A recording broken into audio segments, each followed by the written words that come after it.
Bakit gabi ako lang susuka, ma'am? Ang gugulo ng sa video na 'to nag-comment si mommy doon sa topic about morning sickness. So, ang kaso ni mommy nagsusuka siya sa gabi. It doesn't mean na morning sickness kailangan morning mo lang mararamdaman ang pagsusuka, pagduduwal, pagkahilo.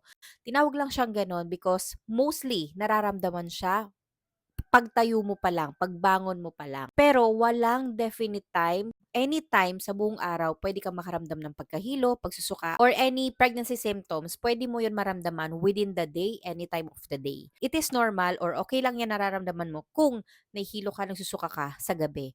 Part pa rin 'yan ng mga pregnancy symptom. Ang advice ko lang diyan kapag nakakaramdam ka ng ganiyan, um small frequent feeding lang, ibig sabihin kakain ka lang ng onti, tapos maya't-maya na lang. Huwag bulky or isang busugan ang pagkain mo. Pangalawa, eat crackers during snacks or eat ice chips. Nakaka-lessen yun ng pagduduwal or pagsusuka.